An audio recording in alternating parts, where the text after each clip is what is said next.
2019 ජනවාරි 6 වෙනිදා ශ්‍රී ලංකාවට ආවේ සුපේදාදයි.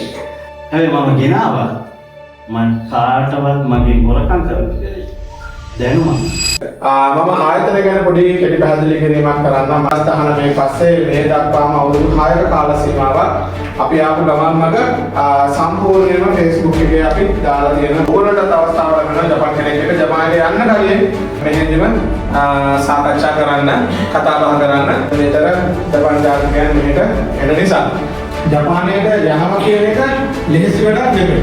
නමුත් මේ අමාරු වැඩේ අපි කොහොමද සරලව කරන්නේ කියන එක තමයි අපි මේ පාඨමාලාවේදී අපි ඔයගොල්ලෝ ගන්න. මේ මාසය ඇතුළත එන්න තියෙනවා තව වීසා 40කට වැඩි ප්‍රමාණයක්. ඒක සමාන මාසවල 100කට වඩා වැඩි ප්‍රමාණයක් වීසා ලබාගත් පිරිස ඉන්නවා අපිත් එක්ක සම්බන්ධ වෙලා. මේක ජපාන් භාෂාව ඉගෙන ගැනීම විතරක් නෙමෙයි. භාෂාව ඉගෙන ගන්නවට අමතරව ඔයා කොහොමද පිළිවෙලට වැඩක් කරන්නේ? එතකොට ඔයා පිරිසිදුව පිළිවෙලට ඉන්නේ කොහොමද? එතකොට ඒ වගේම ඔයාගේ ජීවිතයේ ඉදිරි කටයුතු ටික කොහොමද හදගස්ස ගන්න? එතකොට ජපානය කියන්නේ මොන වගේ රටක්ද?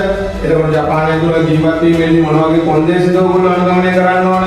ජපානය තුළදී මොන දේ කරත් සාර්ථකව කරගන්න කොහොමද කියන කාරණාව සම්බන්ධයෙන් අපි මේ හැම දෙයක්ම මේ ක්ලාස් එකේදී උගන්වනවා. අපි සෙන්සර් ඉන්නවා.